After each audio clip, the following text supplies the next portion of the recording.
Sebelum saya menyampaikan, ada satu soalan sering saya terima lewat SMS, BB, lewat telefon. Masalahnya, sering saya menerima laporan dari jamaah, terutama ibu-ibu, termasuk juga dari wanita yang belum jodoh ya, belum berjodoh. Masalahnya apa? Merasa tidak tenang. Di rumahnya selalu merasa ada sesuatu berantakan, selalu ada masalah. Sama suaminya ada masalah, sama orang tuanya ada masalah, sama anaknya ada masalah, sama tetangga pun ada masalah. Dan dia berusaha semaksimal mungkin menjaga diri dan melindungi dari bermacam masalah, tapi tetap ada saja. Atau dalam dirinya sendiri merasa tidak tenang, ada was-was, merasa ada tergoda, ada gangguan, ada makhluk halus, ada bermacam-macam. Kira-kira apa obatnya untuk menyelesaikan masalah? Saya berikan, dan ini obat insya Allah bermanfaat untuk semua. Tak usah panggil Habib, tak usah panggil Syekh, tak usah panggil Ustaz, tak usah panggil tukang dukun, tak usah panggil siapa-siapa. Anda sendiri laksanakan. Akan Allah subhanahu wa ta'ala merubahkan rumah kita insya Allah menjadi tenang, adem, enak. Yang pertama, bawakan air dan isi dalam air itu garam. Air itu dicampurin dengan garam. Dan dibacakan dalam air itu Al-Fatihah 7 kali.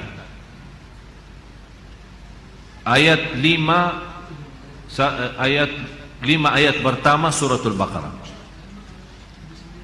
Ayat Al-Kursi 7 kali. 3 ayat yang terakhir surat Al-Baqarah. Lillahi ma fis samawati wa ma fil ardh.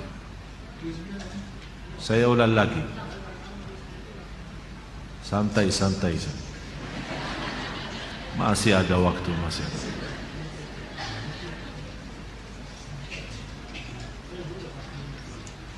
Air isi dengan garam dan dibacakan dalam air Al-Fatihah 7 kali. Yang kedua, 5 ayat pertama 1 kali. Dari Alif Lam Mim sampai wa ulaika hum al-muflihun, 5 ayat. Yang ketiga, 7 kali ayat Al-Kursi. Yang keempat, 3 ayat yang terakhir suratul Baqarah. Lillahi ma fis samawati wa ma fil ardh wa in tubdu ma fi anfusikum sampai selesai.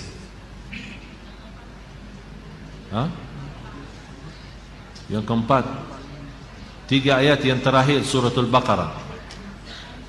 284, 285, 286. Kemudian Qul huwallahu ahad 3 kali. Qul a'udzu birabbil falaq 3 kali. Qul a'udzu birabbin nas 3 kali. Kalau Anda merasa masih asing, boleh ditambah air dan silahkan minum. Bisa diminum. Kalau Anda merasa terlalu asing, belum kuat karena garamnya terlalu banyak, boleh ditambahin air. Ini satu, untuk minum. Jelas? Yang kedua, bawakan emper besar, isi air dengan garam. Ini untuk mandi, boleh. Bapak Ibu, ini serius saya bicara ya. Insya Allah Anda coba. InsyaAllah semua masalah dalam hati, dalam perasaan, dalam jiwa, dalam fikiran, insyaAllah selesai. Emper besar, isi air dan campur dengan garam. Bisa pakai mandi. Ayat yang dibaca sesuai ayat yang saya sudah kasih tadi. Boleh. Bagaimana cara bacaannya? Bacaannya habis Anda baca, tiup dalam bukan meludak ya, tiup saja. Tiup 3 kali boleh, 1 kali boleh, tidak masalah. Yang ketiga, berarti yang pertama minum, yang kedua mandi, yang ketiga ember besar isi air dan garam, dan kalau biasa suka bersihin rumah kan, lap-lap, suka lap-lap kan? Hah? Pel? Udah, mulai hari ini kalau pel rumah, baki air yang sudah tercampur dengan garam. Kenapa? Supaya meyakinkan garam itu di dalamnya ada energi positif, dan syaitan dan jin memiliki energi negatif. Jadi kalau kita bersihin rumah dan lap-lap rumah itu pel rumahnya dengan air dan tercampur dengan garam, syaitan tidak bisa masuk rumah itu. Apalagi kalau kita baca ayat Al-Kursi. Termasuk boleh mencucikan mobil kita, motor kita, boleh dengan bacaan seperti ini. Dan saya sampaikan begini karena sudah berkali-kali ada yang memberitakan soal rumahnya ada banyak masalah, saya tidak tahu apa. Dan mohon maaf, selama saya di Indonesia, mohon maaf ya, orang Indonesia terlalu banyak was-was. Jadi kalau merasa ada sesuatu, Ustaz, kayaknya ada di rumah apa-apa, padahal tidak ada. Tidak ada. Oleh karena itu di Indonesia cepat paling laku usaha tukang dukun. Laku cepat. Seperti ada seorang ibu, kasihan, maksud saya kasihan kalau kita mampu mengobati diri, mengamankan rumah kita, kenapa kita minta tolong orang lain? Inilah sudah saya berikan cara, insya Allah aman, insya Allah yakin, dan tidak ada dalamnya syirik. Itu yang paling bahaya. Ada seorang ibu kemarin minta sama saya tolong untuk masuk ke rumahnya, karena habis saya isi tabligh akbar di salah satu daerah di sini di Jakarta tidak jauh, dan dia minta tolong sambil nangis, ibu maaf saya tidak bisa, kalau mau masuk ke rumah berarti semua jamaah minta masuk ke rumahnya. Jadi lain kali dah ini saya sudah berapa lama tidak bisa masuk ke rumah saya. Kenapa? Ada banyak hantu. Sambil tolong Syekh datang.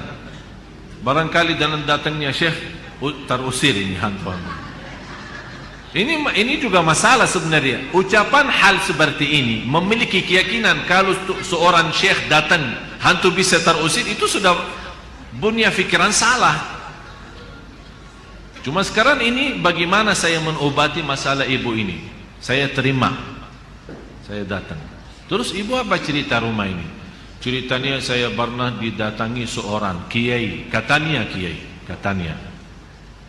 Tapi begitu dia masuk ke rumah, dia langsung berkata, Bu, di rumah kamu ada banyak hantu. Mulai dari situ saya takut.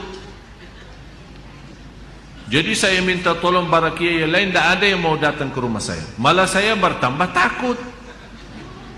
Akhirnya ada seorang dukun yang mau bantu, tapi dengan syarat dia mau membacakan apa, saya tidak tahu mau baca apa. Setiap 1 ekor jin keluar 250. Setuju ibu itu? Oh, boleh, tapi saya cuma ada 500. Udah, saya bantulah, saya masuk dulu, saya mau lihat berapa ekor ada. Masuk tukang ini apa namanya, dukun itu, habis baca-baca apa, alhamdulillah ibu tidak banyak, Pak, cuma 5 aja.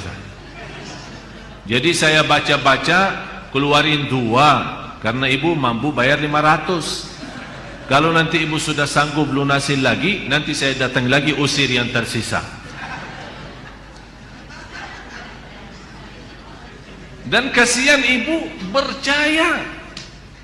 Sambil sekarang dah mau masuk ke rumahnya, sambil saya ketemu dan disuruh saya masuk. Jadi ibu sekarang yang tersisa cuma 3 ya. Karena katanya 5 kan, yang terusir 2, tinggal 3. Terus ibu membayar ke saya berapa? Tidak apa-apa, saya ikhlasin, tapi yang penting bantulah.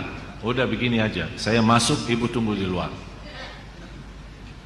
Kalau dengar suara saya berteriak, berarti saya lagi berantem sama mereka. Terus saya masuk. Begitu saya masuk ke rumah, saya panggil ibu, sini. Baru masuk ya. Saya jujur saja tidak lihat apa-apa. Bu, saya sudah periksa rumahnya, aman. Begitu saya baca Al-Fatihah, kaget 3 jin itu keluar lari. Padahal tidak ada jin, tidak ada apa-apa.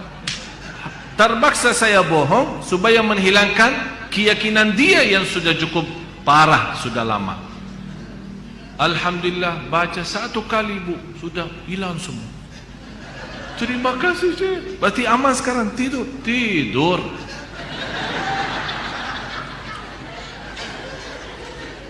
Dan saya kasih obat itu, bagi garam terus yang lain-lain. Terus dia bawakan amplop, lumayan lah. Saya bilang, bu, ini sedekahin ke masjid atau ke anak yatim, bukan ke saya. Itu bukan kerjaan saya. Sekali lagi ibu, jangan percaya dukun dan sihir. Yakini. Alhamdulillah, habis itu beliau rutin baca suratul Baqarah. Dan alhamdulillah nyaman, enak. Malah sekarang rumahnya selalu ramai, pengunjung datang silaturahim banyak. Dan sebenarnya masalahnya cuma was-was. Tapi was-was 90%. Sejarah medis pun 90% sebabnya penyakit manusia adalah was-was. Yang terakhir, kalau ada garam batu, kan ada garam apa namanya? Pokoknya sudah tahulah. Terus itu kalau bisa dibakarkan di atas arangnya. Kalau ada arang, ya, ditaruhkan garam itu, kemudian dicampur dengan habbatus sauda. Apa bahasa Indonesia habbat sauda? Tinta hitam ya? Tinta hitam ya? Hah? Udah habbat sauda, semua sudah faham. Dan insyaAllah dengan asapnya, subhanallah, kalau kita coba, jangan takut. Pertama akan apa istilah? Meludak ya?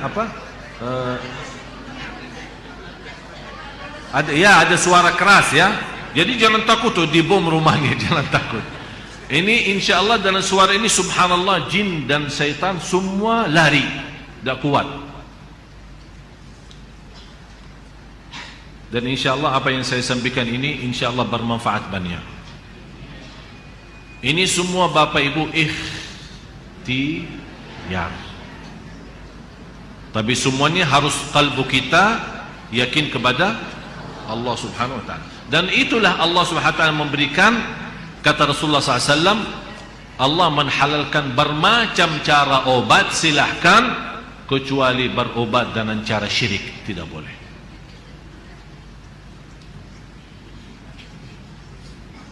Mudah-mudahan Bapak Ibu berkenan mulai malam ini atau besok pagi, kalau lagi mau bersihin rumah, minta sama pembantunya, ya, rumahnya itu bagi air sama garam.